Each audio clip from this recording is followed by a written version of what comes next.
To begin today's presentation, we're going to ask that each participant have something accessible to either write with or to record something with.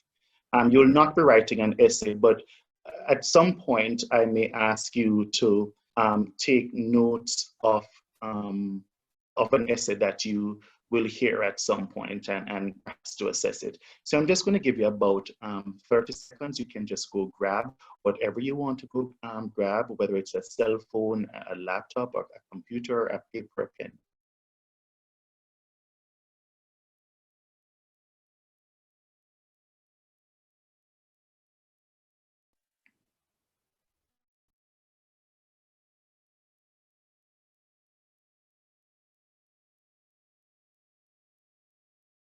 Okay, so assuming now that everybody has something to record with, again, whether it is a pencil, paper, laptop, cell phone, whatever it is, it's fine.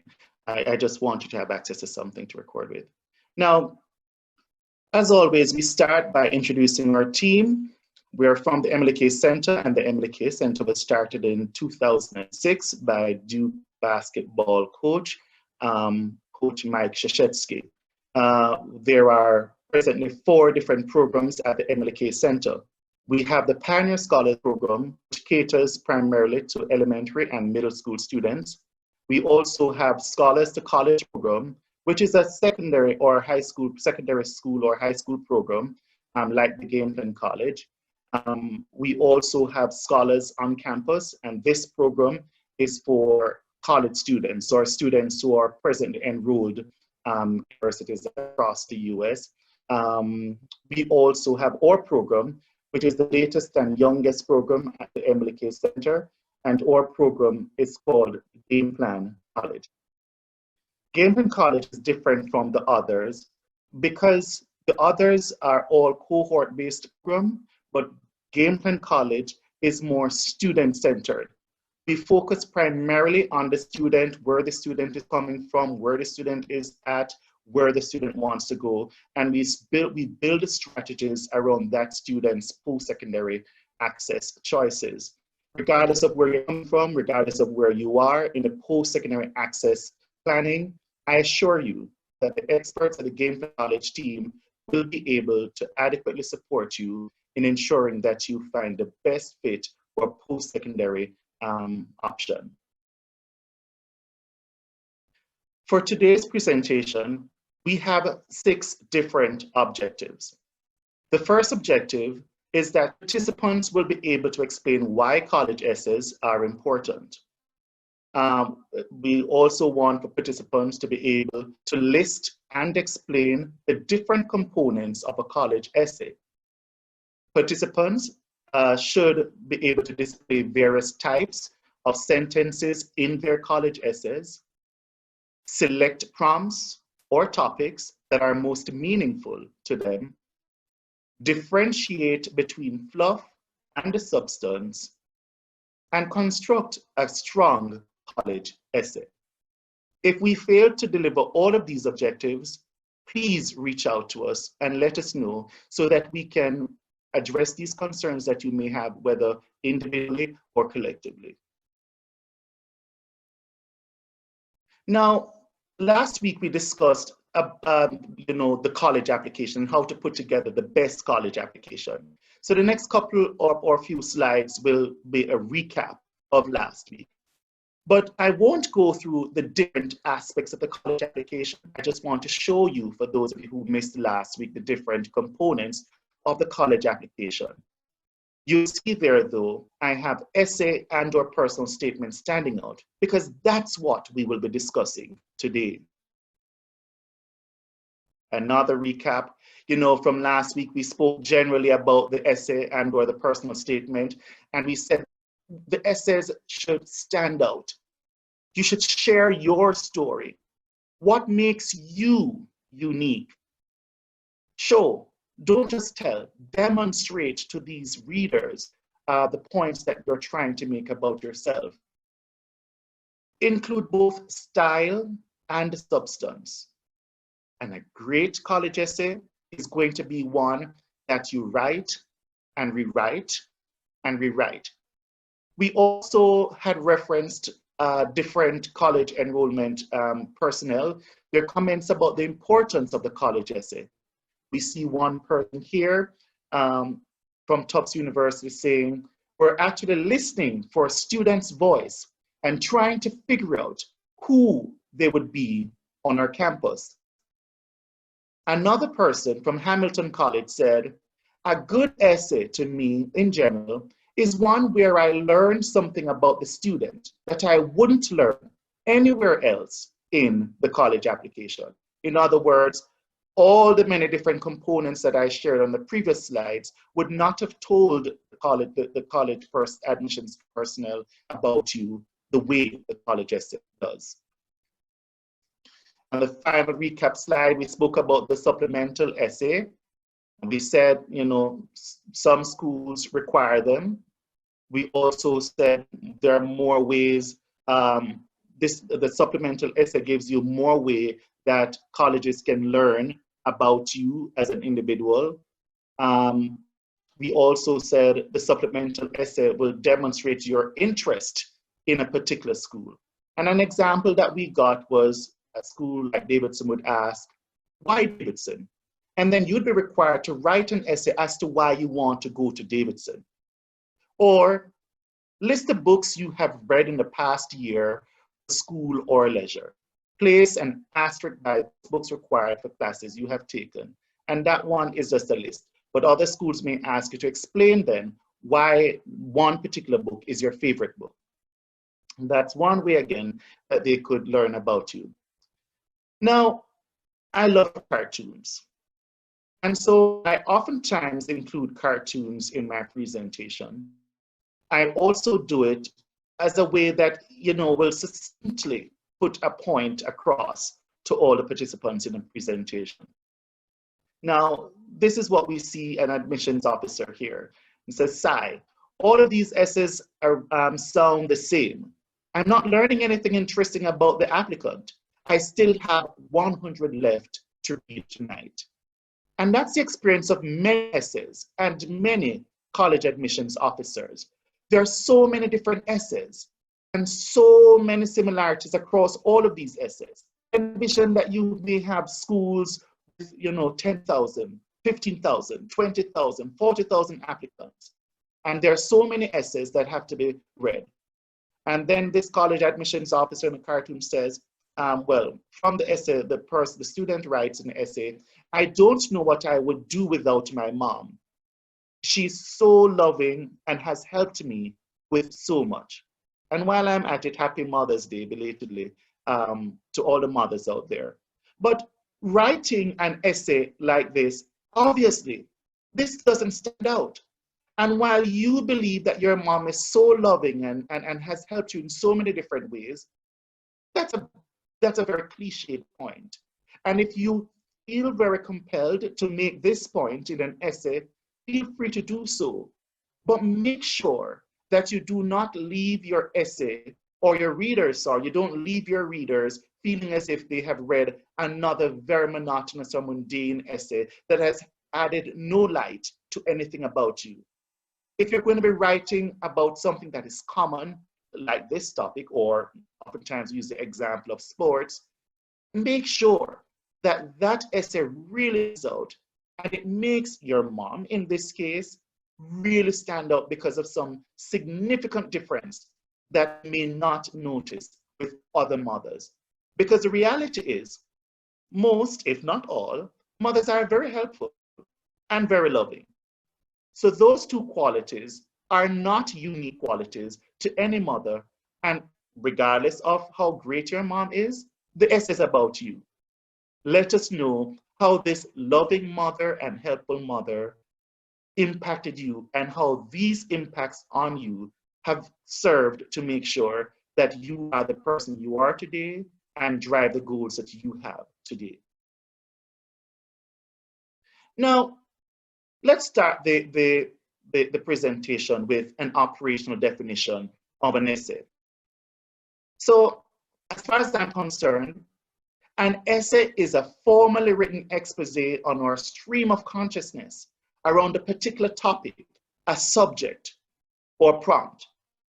In other words, an essay is where you express your thoughts formally. And it's important that I identify that I'm speaking about formally and not informally, because so many of us think that we can write essays by writing as if we're writing with our friends, using very, informal language, which includes many abbreviations or slangs. No, those things are not allowed in formal writing. And with an essay, you're really discussing a particular issue. And so we call it an essay because it's not a book where you get time to discuss many other issues. So while you will be writing about a particular issue though, you will have to be making several points to ensure that your essay is a very credible one. An essay is usually written in prose style. In other words, essays are not poetry. Essays are not, PowerPoint presentations, with the different points or bullet points as you see I have here. You have to make sure it's a continuous writing. Essays comprise of a collection of paragraphs, and they abide by writing conventions. And when we talk about writing conventions, we're talking about form, we're talking about grammar, we're talking about spelling, we're talking about syntax. Essays credibly, and I highlighted the word credibly there because when your readers read your essay, they must be convinced, they must believe you, they must be able to follow you. Your essay must be realistic. It's supposed to be palpable, because if these essays are not credible, your readers are not going to be clinched to your essay. They're not going to believe what you've said in your essay. So you have to make sure that your essays are real. So you're not talking about your trip to Miami in the summer when it was snowing and then you went skiing. That's an error I made in an essay, and this is true. When I was in 7th grade, living in Jamaica, and I wanted to speak about my summer vacation overseas, little did I know that Miami didn't have snow and Miami didn't have cold in the summer. So, of course, I was embarrassed, unfortunately. Essays gives various points of view. They contain analyses and interpretation. Essays explore ambitions, experiences, facts, goals, myths, perceptions, procedures, and or processes. And I list all of these different things because that's what the essay does. It can explore anything essentially that you want to explore. And to begin with, there are 4 different types of essay: the descriptive, the expository, the narrative, the persuasive. And while most stories, can be told in the first or third person, meaning I, me, that's a first person, or third person, he, she, it, the expository essay is only told in the third person voice, he, she, it. Another point about the expository essay is it deals with facts.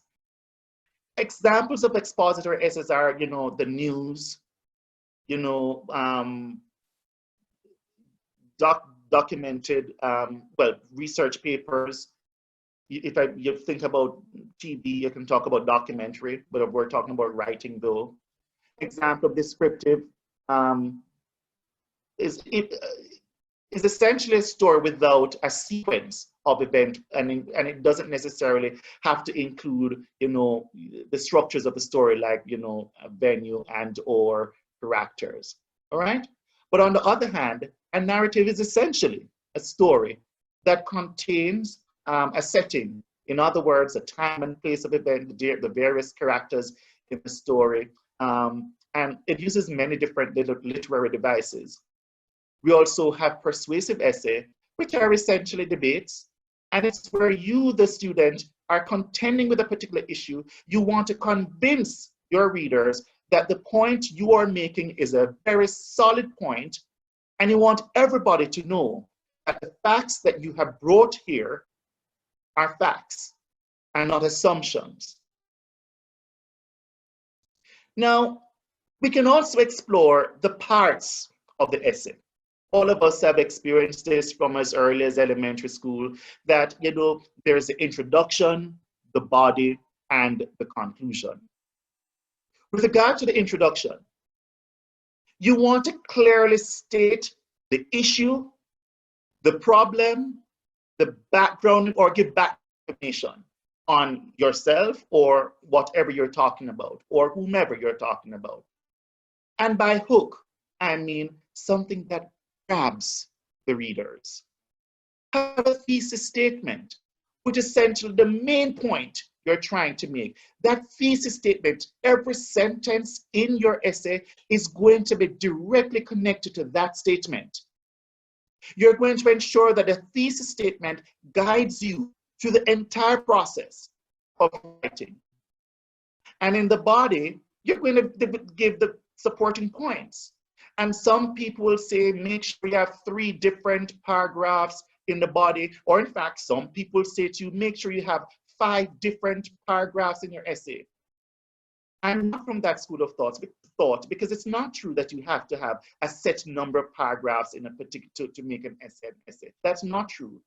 But to train students to write good essays, many teachers will encourage you, and understandably so, to make sure your essay have 5 different points. And that's their way of ensuring that they present to you some strategy, some order to ensure that you develop your thoughts clearly and properly.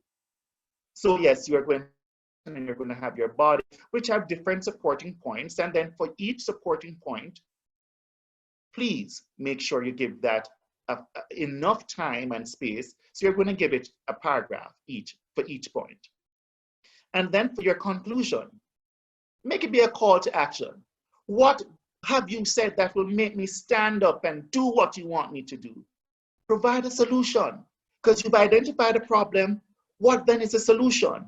Let me know that the world is going to be a better place because of your solution that you have offered. And you're able to make predictions based on everything that you have said. It logically follows that any reasonable mind would believe X would happen next based on what you've said in the body of your essay. Your conclusion can also include summary of everything that you've said. It's just essentially a recap, and you tying everything together and making sure that you end well. And however you end, it will have the clincher that people will remember everything you've said, and your college admissions officer will remember you. They will be able to add the personality, the names, and the grades from the ACT or the SAT, and the grades from your transcript. So this is college admissions' way of getting to know you. Now we have another cartoon here. My first choice college should have lots of closet spaces. You're not going to be writing about that for your college essay. Even if you're, some diva, don't. This is not the space to write about these things, all right? Now, why college admissions essays are important? Well, college admissions offices require them. So you have to do them because they're a requirement. And if you want to go to college, you have to give them something. Without the college admissions essay, you're just like everyone else, believe it or not. You're bland. You've just fit perfectly in that nobody can see you. You want to stand out. The college application essay is also an opportunity for you to shine, because you don't want to just be eclipsed by the other applicants. You want, if there are 10 applicants for 2 positions and it hinges on your college essay, you want your college essay to stand out better than the other students. Colleges want to understand your personality. They want to know about your experiences. They want to learn about how you will contribute to their college campuses. Now, every year, the Common Application gives the different prompts for the essays.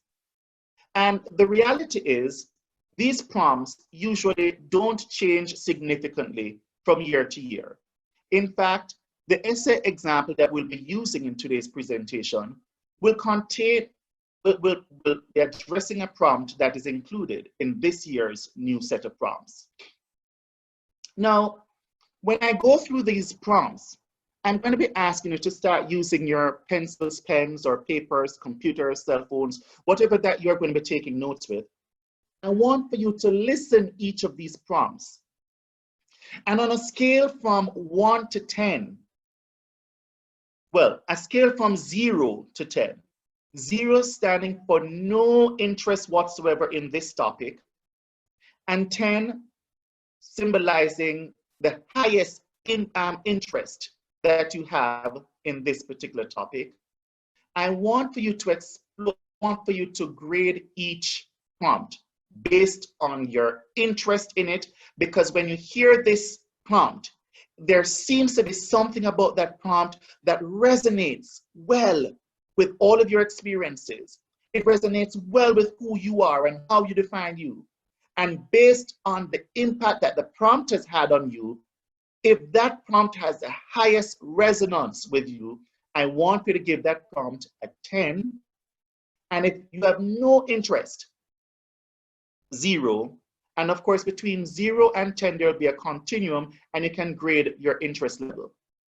Every year, there are about 7 different prompts that the Common App gives you. Here they are. Well, before we get to them, another cartoon.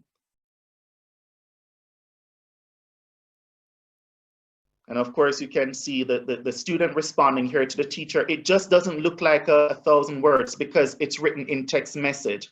Yeah, you're not going to be writing your essay like you're typing text messages, okay? So full prose style, formally written papers. Here we go with the prompts. Again, make sure you're scoring them based on your interest, because this is where we're going to start working on your college essays. So the first prompt says, some students have a background, identity, interest, and I'm sorry, but Dwayne is blocking something here. Okay, good. So some students have a background, identity, interest, or talent that is so meaningful, they believe their application would be incomplete without it. If this sounds like you, then please share your story. I'll read it one more time. Some students have a background, identity, interest, or talent that is so meaningful, they believe their application would be incomplete without it. If this sounds like you, then please share your story. On a scale from 0 to 10, 0 the lowest, 10 the highest, how much interest do you have in that topic? Remember, score yourselves. There are going to be 7 topics. I'll move to the number 2. The lessons we take from obstacles we encounter can be fundamental to later success. Recount a time when you faced a challenge, setback, or failure. How did it affect you, and what did you learn from the experience? I'll read a second time. The lessons we take from obstacles we encounter can be fundamental to later success. Recount a time when you faced a challenge, setback, or failure. How did it affect you, and what did you learn from the experience? Again, score yourself, please. Number 3, reflect on a time when you questioned or challenged a belief or idea. What prompted your thinking? What was the outcome? Again, reflect on a time when you questioned or challenged a belief or idea. What prompted your thinking? What was the outcome? Number 4, describe a problem you've solved or a problem you'd like to solve. It can be an intellectual challenge, a research query, an ethical dilemma, anything that is of personal importance, no matter the scale. Explain its significance to you and what steps you took or could be taken to identify a solution. I'll read a second time. Describe a problem you've solved or a problem you'd like to solve. It can be an intellectual challenge, a research query, an ethical dilemma, anything that is of importance, personal importance, no matter the scale. Explain its significance to you and what steps you took or could be taken to identify a solution.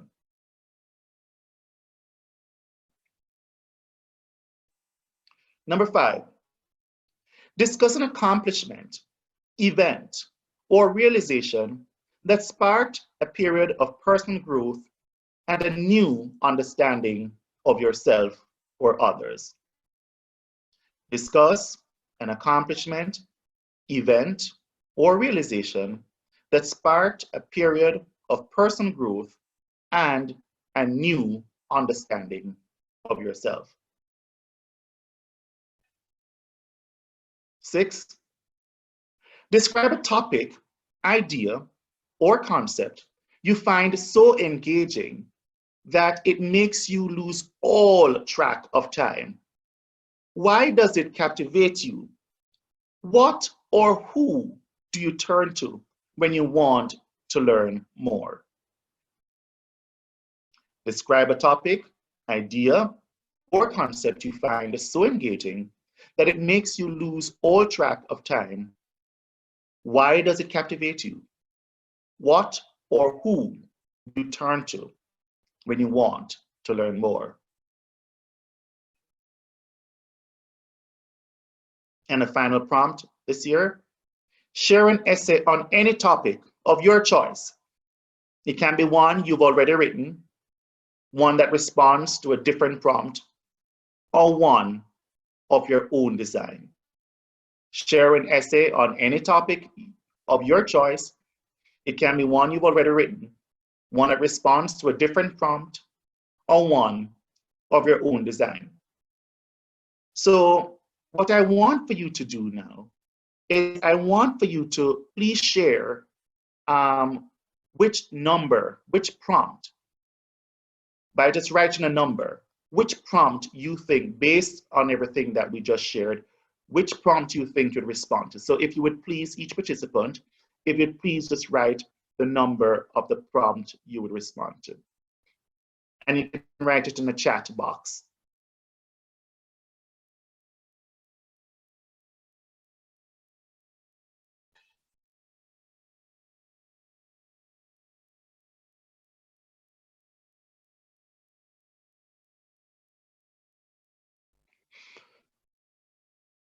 This is another cartoon. So in conclusion, I would like to say that although I haven't actually read the book, I still found it a fascinating and enriching experience. We know if any of us had presented that in any class that we're required to read and write about a particular book, we'd fail. But I use this as an example because oftentimes we try to write about other people's experiences. And I'm cautioning everybody to be careful. Don't try to live somebody else's life. Live your life in your essays. Write about your life. Each of us have a beautiful narrative to be shared with the college admissions office. Now we'll be talking about some techniques and style. In your essays, and many of you know all of these already, and so that is great. But so this is going to be a reminder for some of you, and this is going to be new information for others. But in your essay, use some transitional elements. Transitional elements are important because it makes your essay from paragraph to paragraph, or even from sentence to sentence, flow gracefully and smoothly It carries your readers carefully along the way while they're reading your essay. Example of transitional elements are therefore, moreover, likewise, in addition, additionally, as a result, on the other hand, similarly, consequently, unlike, in conclusion, secondly, thirdly, and the list goes on. There are many, many different transitional elements for different types of transition. Try to have various types of sentences. So there are 4 main types of sentences. And I guess depending on the type of essay you're going to be writing for the Common App or the different college, you may have to choose one of these, or sometimes have different types of these sentences in the whatever you're writing. Declarative sentences, exclamatory sentences, imperative sentences, and interrogatory sentences. In other words, you're doing this because you want your sentences to be very diverse, so that the readers are not easily bored by what they're reading. You wake them up at some points. You take them along the journey. You carry them back and forth. You make sure whatever is being said, that they are quite alert and they're following you succinctly and gracefully. With regard to structure of sentences, this is very important. Try to have different structures of sentences. And we know there are different forms. There are simple sentences, there are complex sentences, there are compound sentences, there are compound complex sentences. And if we don't know some of these, feel free to research them. They're very simple. Or you could just contact us and we'll go through this in more detail with you. But example of a simple sentence would be,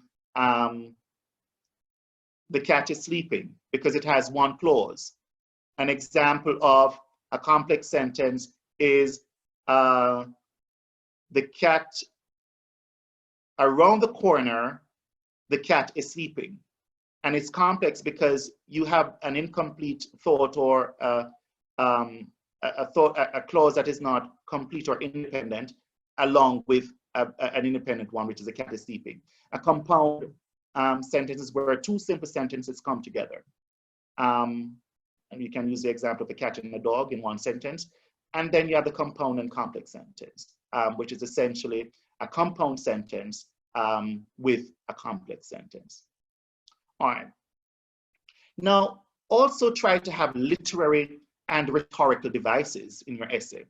And some of these include epistrophes, ironies, metaphor, personification, hyperbole, metonymy, onomatopoeia, oxymoron, paradox, sarcasm, simile, synecdoche. And most times, these are the devices. The devices that I've written here are the devices I've seen students using most times.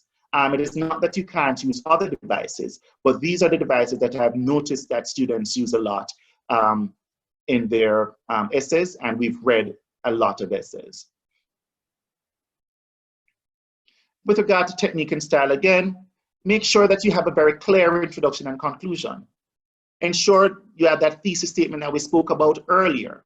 And again, the thesis statement is a very concise point that you're making, okay? It's going to be that concise point about the issue you're discussing in the essay.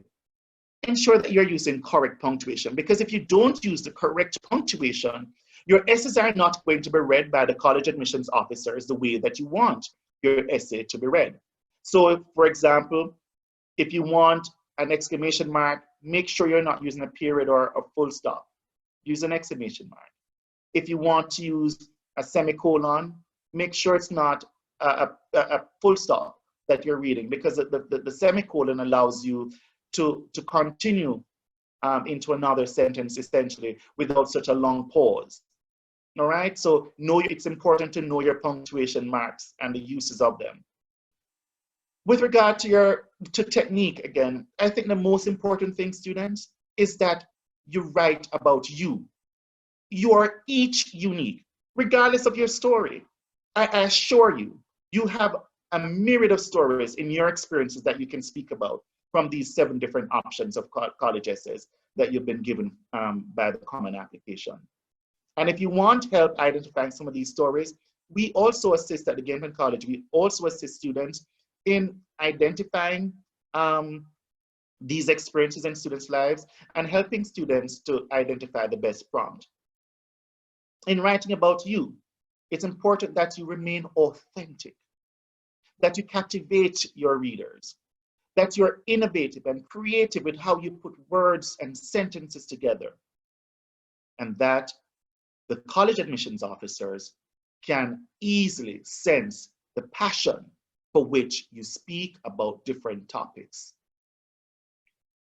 Now, it's important that you reread your essays, because here the professor says, I read your college application essay. First of all, the word college has 2 L's. So make sure you do your word spell check in your computer and do many other things to ensure that you don't have errors, because you don't want to have errors. One of our team members at the Gamepan College oftentimes found how she accidentally spoke about another school in one of her college essays because she was using the same essay for 2 different schools, and she completely forgot to change the name of the school. The school, by the way, which she did not get into. I'm now going to switch my screen, and I'm going to read an actual college essay. It's from one of our students this year. What I want for you to do is, again, you're going to be using whatever device you're using to take notes or to record. I want for you to grade this essay. I'm going to give you now, I'm going to give you the rubric. And that's the rubric. So would you please record the rubric? You're going to give, it's out of 10 for new content and impact. So when you read that essay, what have you learned a lot about the student? And has that student's essay impacted you? So grade that out of 5. For organization, based on how organized the essay is, grade that out of 3. And for grammar, based on your understanding of grammar, you give that 2. And so the total points when you've done with all of these 3 different areas, I want you to give a total score out of 10. All right? I'll have to switch the screen shortly, so I'll give you 30 more seconds to record the rubric. And as I read the essay, also try to tell which prompt is the student responding to.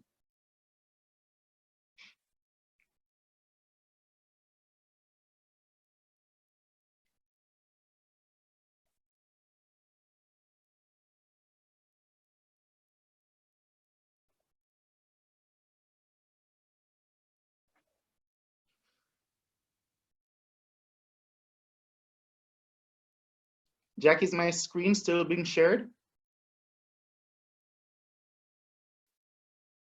Yes. Okay, thank you. All right, so I'm going to read this essay. And I'm reading it once, so let's go.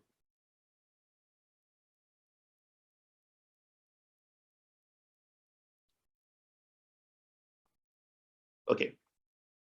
I'm a Christian, and my religion is shaped by powerful moments that shaped my spiritual evolution. While there have been so many inconsistencies in my life, church was not one of them. My family and I attended church 3 times a week, and I can track the trajectory of my ideological metamorphosis. From about ages 8 to 11, going to church meant playtime to me. From ages 12 to 14, it became a chore. And after age 14, I grew my connection with God. But this change started with my mother's tough socioeconomic hardship. Admittedly, I was a blissfully oblivious child. I did not understand why my mom would so frequently get on her knees, stay up late for hours, hands clasped with fingers grasping one another so tightly, all while mumbling indecipherable words. I did not know my mother was speaking with God. She was begging him not to leave us. At this point, my mom was a single mother who struggled to provide for us, and we ended up living with our now ex-stepdad, Gregory. I did not live in the most ideal places and ended up being couch homeless for a year. Despite moving around, Gregory never failed to attend church with us. His faith was something my brother and I admired. After months of moving around like reluctant nomads, we finally settled in a mobile home.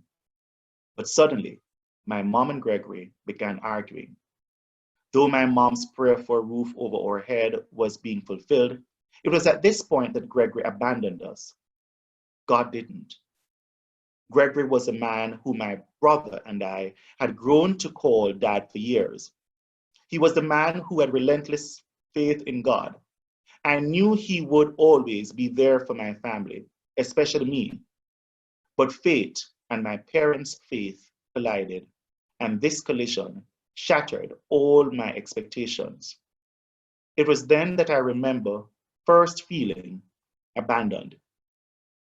Not surprisingly, my brother and I immediately felt abandoned by God as well. We didn't know who we belonged to or where we belonged. This was my most vulnerable moment. Many years later, I feared the spontaneous thoughts of those painful memories. I started to resent my parents' omnipotent God. As those feelings became more stubborn and disturbing, my mom noticed my indifference to everything I did and dragged me to my Uncle Valentine's dreaded 2-hour service. For the first time in years, I felt like I was ripped from my home at the hands of my own apathy. But then it happened. I got an epiphany that God, who held the universe, was holding me. The tiny stars whose light had faded was now reignited. The moment that the choir filled the room with its angelic melody, my eyes gushed with tears, and I had to rush to the restroom to collect myself. Those uncontrollable tears were representative of me releasing the pain of abandonment and fear. This church service became a turning point for me. I realized that I was being protected because of the prayer and commitment of those around me. I had to thank God for keeping my family and I safe, even when we didn't realize it. I was no longer alone, and I never felt alone after that. From that point on, my view on my past went from God-forsaken moment of my life I would never be able to erase to a great reminder of what I can overcome. Consequently, I find myself now attending church with fervent devotion. This realization, is why I know I can overcome any adversity.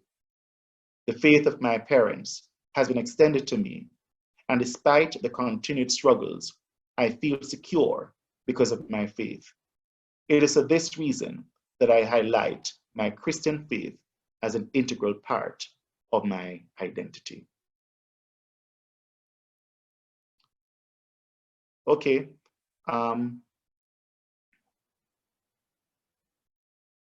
Just a second.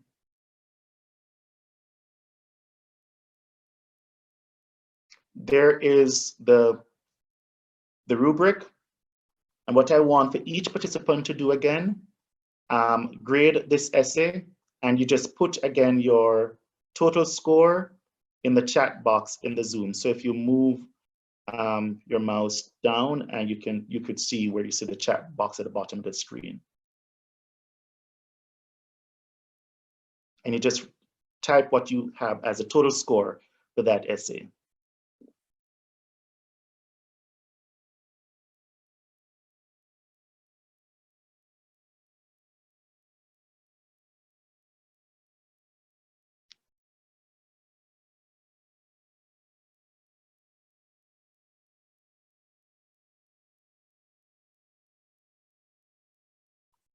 Okay, we have another cartoon here for those who continue putting your scores.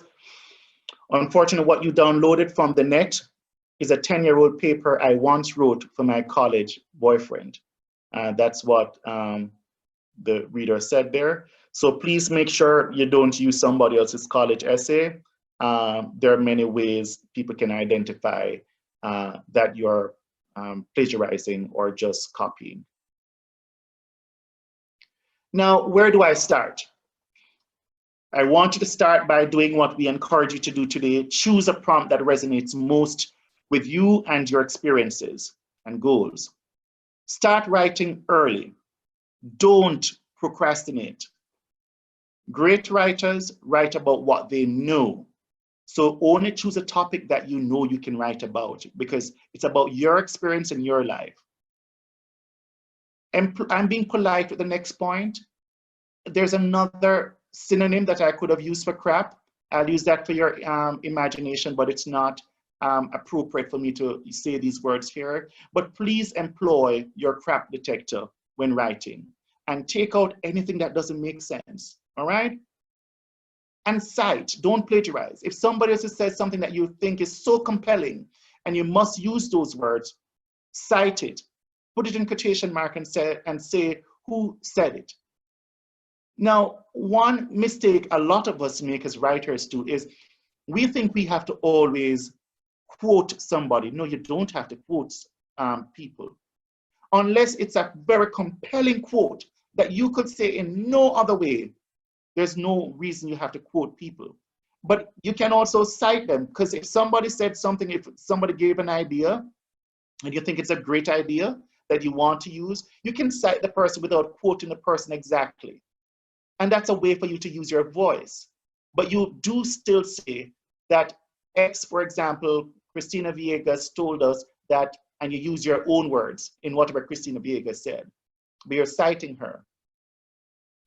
Keep in mind that optional essays are to be interpreted as required essays. They're really not options, all right?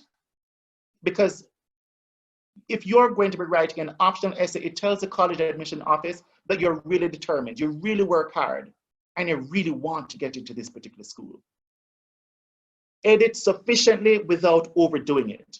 A lot of us, we constantly, edit. Yes, you should have several rounds of editing, but don't make the excesses of editing, frustrate you or lower the quality of your paper. And I would suggest you save the different versions of your essay. For example, when I'm writing, I save different things as version 1, 2, 3, do the same thing. I don't use number 1, 2, 3, I use essentially dates. So whichever date, and if I edit something in the same day, I then use A, B, C. And give your essays to somebody you trust. I call them trusted experts. This can be a sibling, if you think that sibling is a trusted expert, your parent. I can vouch for the Gameplan College team that we have experts here who can help you with a college essay. These can be your teachers at school, any person at any other community-based organization that you may be working with, somebody who you know has these competencies and is able to adequately support your essay writing. And even after today's session, please, if you feel ready to start writing your essay, I assure you, the Gameplan College team will start editing your essays as soon as you reach out to us, all right? Then here we have another cartoon, because I love cartoons. Randall searched for one thing that would distinguish his from the other college admissions essays. Right, so he's there reading, but nope, you want to stand out, all right? So please remember to stand out. This is going to take us near to the end of our presentation. So as always, I'm going to encourage students to participate in our feedback.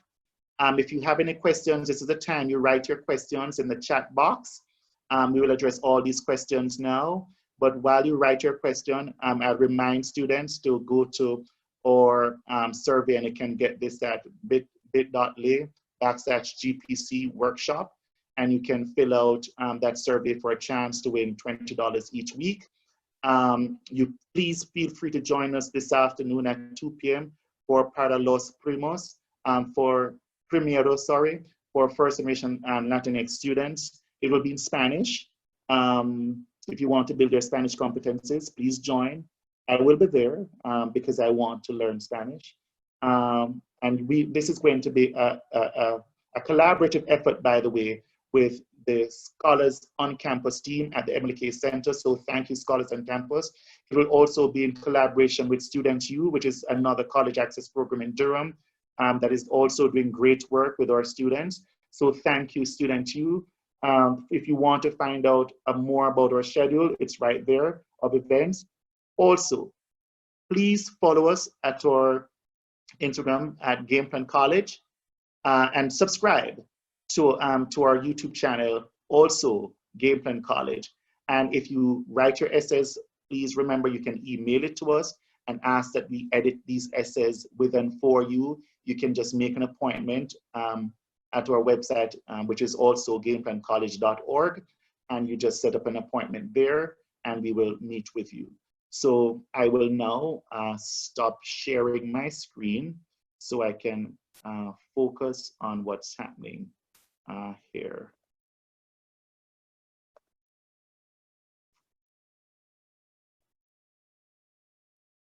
Well, the first thing is I'm seeing the different scores for the essay.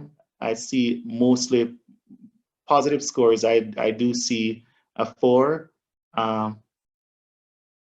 I don't know if that person wants to speak about, well, it's not necessary. Well, if I don't know if the person who gave it a 4 wants to say why that person gave a 4, but we welcome that view. But is there any question that anybody has for me or any other member of the team?